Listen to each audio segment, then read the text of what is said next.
Quite the finish Saturday at the LPGA Tour's Lotte Championship in Hawaii. Australian rookie Grace Kim captured the title, draining a 7-foot birdie to beat Eugene Sung and Yu Lu in a playoff.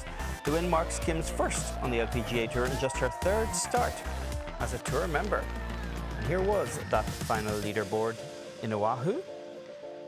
Final round of 68 for Kim to get into that three-way playoff. Georgia Hall, the biggest name on that leaderboard there, ended up tied for sixth after a final round of 71. We're pleased now to be joined by my Golf Week colleague, senior writer Beth Ann Nichols, for a little more insight and perspective on all of this. Beth Ann, what did you take away from Grace Kim's performance, given that it was just her third start on the LPGA Tour? Well, I mean, first of all, it's impressive no matter what. But I really think it speaks volumes to the foundation that Grace came to the LPGA with. I mean, she went birdie, and for the last two holes in regulation, and then birdied that playoff hole, and said she didn't feel nearly as nervous as she has in previous playoffs. This is a player who's won a lot around the world. She, of course, won the Australian Women's Amateur, won a number of provincial titles in Australia, longtime member of the Golf Australia national program, won many tours, won on the Epsom Tour last year. She's just had all of the stepping stones that you need to feel as comfortable as you can, I think, as a rookie. She also, of course, has Kari Webb as a mentor. She's a four-time winner of Kari Webb's scholarship. But beyond that invaluable time with Kari, she also has spent time at the Golf Australia House in Florida, in the Orlando area, which you know, for those who don't know, it's a second home away from home for players when it's hard to get back home to Australia a lot. And I really think it's a great time to bond and get to know other players who are in a similar situation as you and kind of learn from those who are a few steps ahead of you, and just to give you another feeling of being comfortable so far away from home. So I really think she comes into the LPGA pretty prepared, as you can tell. And Grace will join us in just a little bit. Beth Ann, special week on the LPGA Tour, the first women's major of the year, the Chevron Championship, Carlton Woods. Who are some amateurs you're keeping your eye on this week? Well, the amateurs are always a storyline at this championship, but this week it's especially unusual. You know, it was obviously a great thing that the Chevron Championship moved away from overlapping with the Augusta National Women's Amateur. But the problem is that now it overlaps with a lot of the conference championships for these college players. So you won't see Rose Zhang this week because she's going to be playing in the Pac-12 championship and turned down an invitation. Of course, Rose just won at Augusta. But you will see Amari Avery, Zoe Campos, two players who will be competing in the Pac-12, as well as Jess Baker, another player for UCF, who will be playing in her conference championship. All of these conference championships end on Wednesday. They'll get on an airplane, they'll fly to Texas, and in the case of both Amari and Zoe, they'll be teeing it up without any practice rounds, having never seen the course.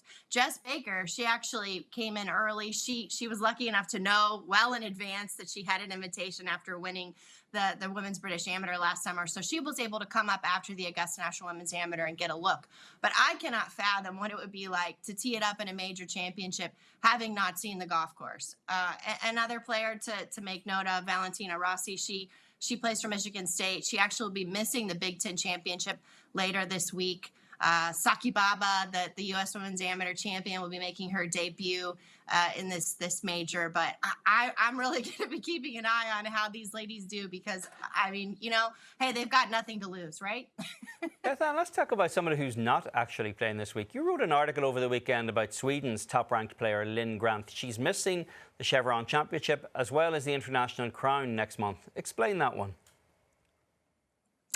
Well, Eamon, my timeline might look a little bit like yours on Twitter with all the reactions to folks who can't quite get their head around the fact that Lynn Grant still can't get in the country. She's not vaccinated against COVID-19 and hasn't been able to play in the United States, but she has played all over the world this year. She's played, of course, on the Ladies European Tour. She's played in LPGA events in Asia. She recently played on the Korean LPGA. She can basically play anywhere but the United States. So we won't see her at the Chevron. We also won't see her at the International Crown, which she's the top-ranked Sweden. She's number 22 in the world. And she's being replaced by Caroline Hedwall, who's number 119 in the world. So Caroline, obviously, former Solheim Cup player, has a lot of experience in these type of events. but it's a huge blow. And for Team Sweden, it's only a 4-player team. And when you trade number 22 in the world for number 119, it's tough. So, the national public health emergency is set to lift on May 11th. And so it's possible that we will see Lynn Grant competing in the United States as early as the end of May, perhaps in the match play event, if everything goes well for her. But she has missed a lot of opportunities in the United States. Well, on that note, who are some of the players who played their way into the Chevron this weekend via the Lotte Championship, and who got bumped out? Yeah, I guess we'll start with bad news first, I guess. Alexa Pano, a rookie we're all very familiar with from the short game. She was on the list going in and then missed the cut and got bumped out. Paula Creamer also missed the cut. Christy Kerr actually made the cut, but had a really poor final round, 77 to get bumped.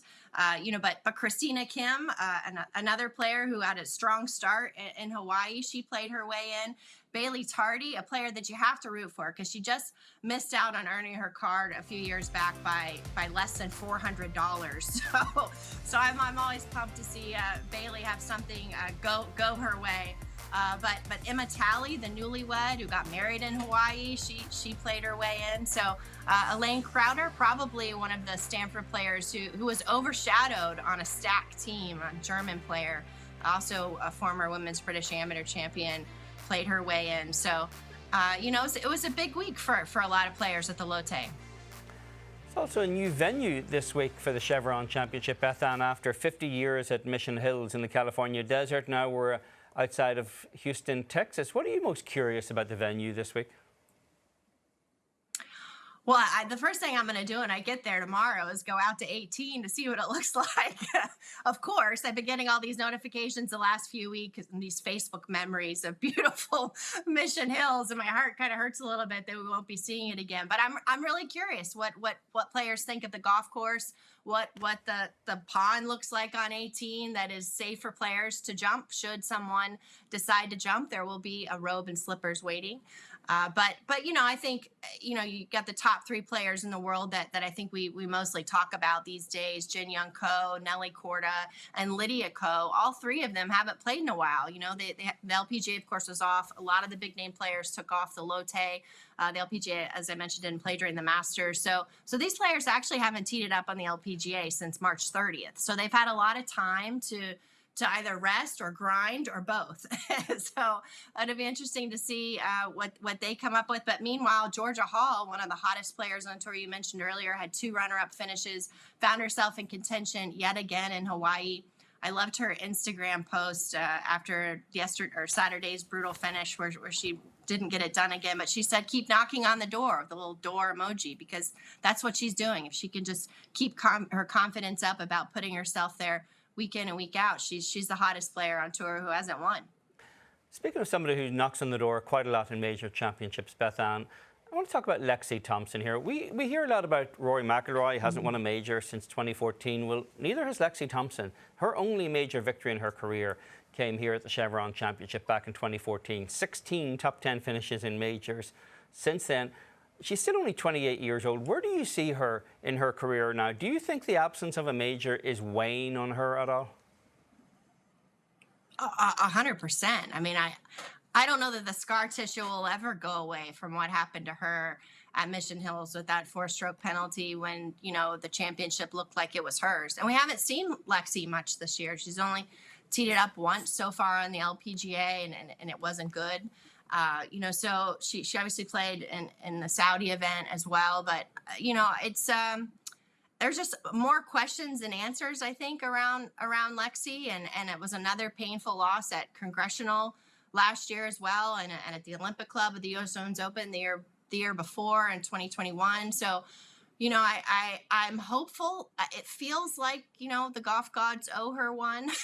So I'm hopeful that maybe things will turn around. Maybe a fresh venue is good for Lexi, even though she absolutely loved everything about Mission Hills, loved that golf course, loved being there despite the scar tissue. But maybe a change of scenery will do her good. And she's had an awful long time to work on her game as well. Well, speaking of a change of scenery, safe travels to Houston, hopefully some Texas barbecue in your future. We'll speak to you soon, Beth Ann.